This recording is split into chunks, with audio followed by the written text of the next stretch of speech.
Halo semuanya. Jadi hari ini kita mau sama-sama belajar tentang cara pengiriman surat lamaran yang baik melalui email. Nah, kenapa kita buat itu? Karena ternyata banyak sekali yang masih bingung nih guys, bagaimana cara pengiriman email yang benar. Nah, sekarang kita apalagi pada masa pandemi corona ini, banyak perusahaan yang mensyaratkan untuk proses pengiriman surat lamaran hanya menerima secara elektronik, yaitu melalui email. Nah, langsung aja kita mulai ya guys. Ya, setelah buka email masing-masing, ini ada satu contoh lowongan kerja ini. Jadi kita baca dulu ya, dipahami dulu teman-teman dari masing-masing lowongan kerja. Misal ini lowongan kerja Loker Surabaya. Dibutuhkan urgent analis data, syaratnya S1 statistika, mampu menggunakan SPSS, pengalaman kerja minimal 1 tahun, mampu desain grafis diutamakan, kirim lamaran ke lokersurabaya@gmail.com dengan subjek analis data, batas akhir 11 April 2020.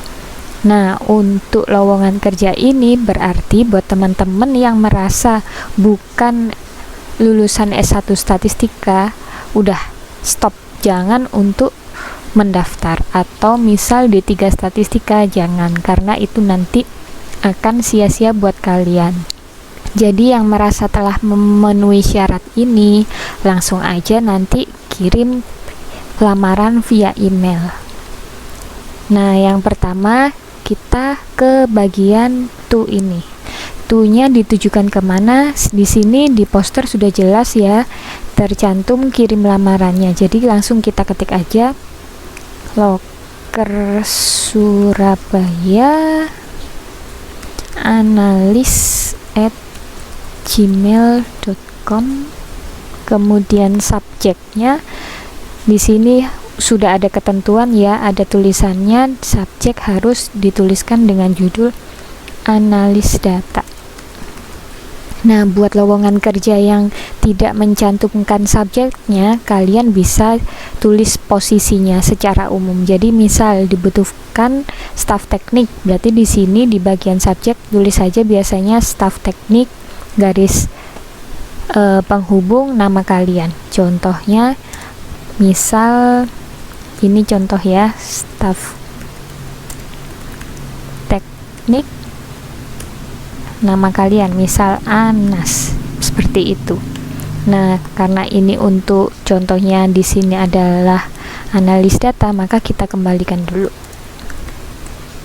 Sampai sini sudah jelas ya? Kalau jelas, kita lanjut ke bagian badan email. Nah, di bagian badan email ini teman-teman bisa tuliskan ada 3 part, yaitu 1 pembukaan, yang kedua isi, dan yang ketiga adalah penutup. Pembukaan itu sendiri nantinya akan diisi dengan greeting atau salam, kemudian pengenalan, kemudian tahu informasi lowongan kerja ini dari mana. Sedangkan di bagian isi bisa nanti diisi untuk menjual dari diri teman-teman sendiri ini, supaya pembaca email ini atau tim HRD-nya gimana caranya agar tertarik dengan data diri yang telah teman-teman kirimkan. Dan di bagian penutup nantinya akan diisi dengan ucapan terima kasih. Ya, langsung aja kita tulis emailnya. Nah, ini dia. Di part pertama, yaitu yang terhormat Bapak Ibu tim HRD, ini merupakan bagian pembukaan. Di sini ada greeting yang dituliskan. Kemudian kita lanjut. Perkenalkan, nama saya Lulu Gempita. Ini cuman contoh aja ya, jadi namanya disesuaikan sama nama temen masing-masing, jangan sampai salah ketik. Kemudian domisili saat ini Surabaya. Maksud dan tujuan saya menulis email ini adalah karena saya sangat tertarik dengan lowongan pekerjaan sebagai staf analis yang diunggah pada laman Instagram Loker Surabaya. Jadi di part pertama ini kita sudah menuliskan greeting, kemudian pengenalan informasi mengenai nama dari teman-teman, kemudian dan juga informasi lowongan kerja itu didapatkan dari mana. Sekedar informasi saja, di sini contoh lowongan kerjanya tidak menuliskan alamat domisili yang wajib. Biasanya ada lowongan pekerjaan yang mensyaratkan domisili itu sendiri harus di mana. Makanya ini kita tulis domisili saat ini di Surabaya. Namun jika lowongan mensyaratkan harus pindah ke kota lain dan itu boleh, maka di sini juga bisa ditambahkan bersedia untuk ditempatkan di mana saja. Nah, ini jika memang kondisinya dibutuhkan keterangan seperti ini, tapi kalau tidak bisa dihapus. Nah, yang kedua, part kedua ini yaitu sebagai informasi apakah teman-teman ini telah memenuhi syarat yang dari poster lowongan kerja atau enggak. Jadi, saran saya di bagian email ini teman-teman bisa bold apa saja syaratnya. Misal S1 Statistika. Nah, ini dituliskan saya merupakan lulusan S1 Statistika. S1 Statistikanya bisa di bold dan mampu menggunakan SPSS. Nah, dijelaskan di badan email. Kemudian ini sebagai tambahan, bisa sebagai penjualan diri teman-teman. Program statistika lain sebagai kelebihan yang saya kuasai untuk dapat menunjang pekerjaan sebagai analis yaitu Minitab RS+. Selain itu, saya juga mahir dalam bidang desain grafis. Nah, desain grafis di sini kan juga sebagai syarat dari lowongan pekerjaannya. Makanya di sini cantumkan syarat-syarat yang diperlukan dalam email yang akan teman-teman kirim. Hal tersebut dibuktikan ini apabila teman-teman punya buktinya bisa ditambahkan di bagian sini. Jadi ketika kita menstatement bahwa mahir dalam bidang desain grafis, maka di sini ada bukti dukungnya. Singkat saja, nggak perlu lama-lama. Kemudian selanjutnya yaitu ini tetap mengandung isi tentang syarat dan juga penjualan diri teman-teman, apa saja keahlian yang dimiliki, sifatnya, dan lain-lain.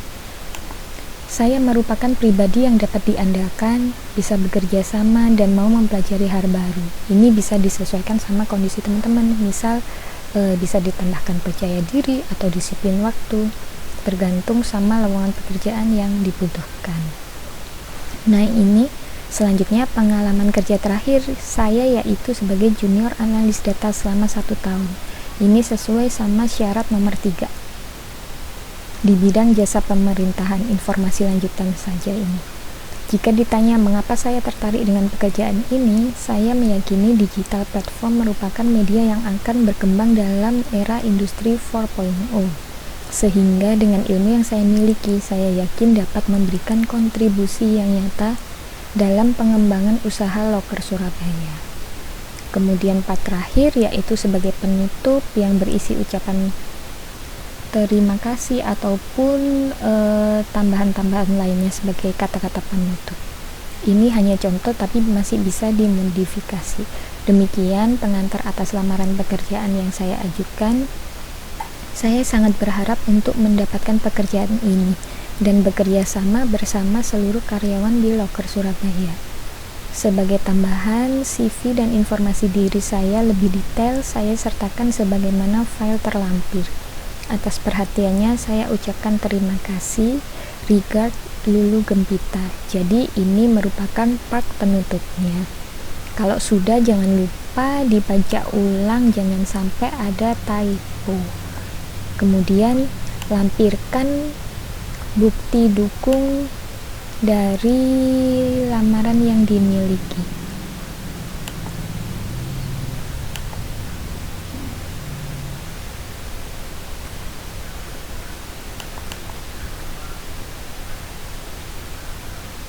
Nah, ini contohnya berkasnya saya bentuk dalam satu folder rak sehingga langsung gampang. Tapi kalau teman-teman diminta untuk tidak dalam bentuk RAR, silahkan saja disesuaikan dengan lowongan kerja masing-masing. Kalau sudah, tinggal kirim. Nah, bagaimana dengan fresh graduate? Apakah emailnya sama atau beda? Tentu saja emailnya intinya sama, ada 3 bagian, yaitu pembukaan, isi, dan penutup. Yang membedakan hanya pada bagian isi. Ya, oke, sudah selesai semua kita bahas untuk surat lamaran melalui email, tapi tetap untuk surat lamaran via email perhatikan bahwa nggak boleh kirim lamaran lampiran aja, kemudian pakai bahasa non resmi, foto selfie, typo, dan tanpa identitas. Tolong hal-hal tersebut dihindari.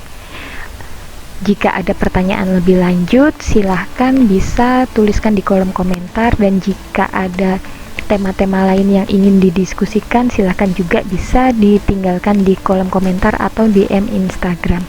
Jangan lupa subscribe. Terima kasih.